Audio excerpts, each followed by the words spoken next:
मशहूर दानिश्वर इशफाक अहमद ने एक अदबी महफिल में हाजरीन को एक वाक़या सुनाया कि वो एक ज़माने में लाहौर के पोश इलाके समन आबाद में रिहाइश पजीर थे। उनके पड़ोस में एक खातून जो निस्बतन माडर्न, जवान और खूबसूरत बेवा थी, अपने 2 बच्चों के साथ रहने लगी। उसके घर चंद मर्द हजरात का बाकायदगी के साथ आना जाना था, जबकि वो जदीद मलबूसात ज़ेबतन करती और तेज़ खुशबू का इस्तेमाल भी करती थी। ताहम वो अपने घर में ज़्यादातर आराम ही करती थी।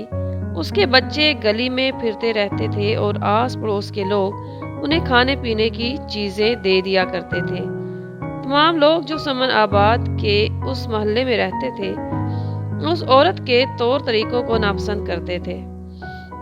इलाके में रहने वालों को उसके बारे में जानने का तजस्सुस था कि आखिर ये अकेली औरत यहाँ रहती क्यों है।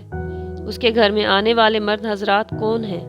ये कोई नौकरी भी नहीं करती, उसका गुजर बसर कैसे होता है? लेकिन उन्हें कोई सिरा हाथ नहीं आ रहा था। किस्सा मुख्तसर के चंद दिन के बाद वो औरत वफात पा गई और कोई उसके बारे में कुछ न जान सका। हाल बता उसके बारे में क्या साराइयाँ जरूर। औरत के इंतकाल के बाद ये मालूम हुआ कि उसके घर आने वाले 3 मर्दों में से एक उसका देवर था, जो अपने भाई के मरने के बाद अपनी बेवा भाभी की खबरगिरी करता था। दूसरा उसका फैमिली डॉक्टर था, क्योंकि खातून को जिल्द का कैंसर था और वो उसका इलाज करता और इसी घर से आता था। वो तेज़ परफ्यूम इस्तेमाल करती और बारीक जदीद मलबूसात इसलिए पहनती थी ताकि उसके जिस्म से उठने वाली बदबू से उसके बच्चों को भी तकलीफ ना पहुँचे, और बारीक कपड़ों से जिल्द मुतासिर ना हो, क्योंकि जिल्द के कैंसर की इस किस्म में उसके बदन में खारिश और बदबू पैदा हो गई थी। इसी तरह तीसरा आदमी जो इस औरत के घर बाकायदगी से आया करता था, वो उसका वकील था, जो उसके मरहूम खावंद की जानिब से जो भी जायदाद या रुपया वगैरह था, उसके हवाले से मालूमात देता था। अब इस वाक़े को देखा जाए तो लगता है कि ये हर दौर की कहानी है। हम हर वक्त लोगों की ज़ाहिरी हालत से ही उनके अच्छा या बुरा होने से मुतालिक अंदाज़े कायम कर लेते हैं।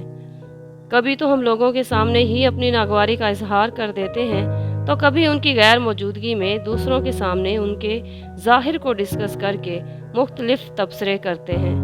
हमें ये फ़िक्र हर वक्त खा रही होती है कि फ़लाँ लड़की अगर ऑफिस से देर से आ रही है तो यकीनन उसका कोई अफेयर चल रहा होगा।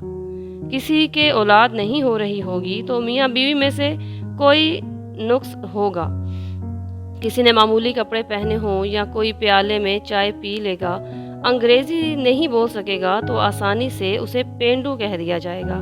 यानी हम हर इंसान की ज़ाहिरी कैफियत को उसके बातन से मिला देते हैं, जबकि कुरान पाक में गुमान करने वालों से मुतल्लिक सख्त वईद आई है कि किसी भी वाक़े से मुतल्लिक अच्छी छानबीन कर लिया करो और इल्ज़ाम तराशी न करो, क्योंकि बहतान बहुत बड़ा गुनाह है। लेकिन आज की दुनिया बहुत सी चीज़ें खुदा पर छोड़ने की बजाय खुद ही हिसाब किताब करने को तैयार है, जो हरगिज़ दुरुस्त नहीं।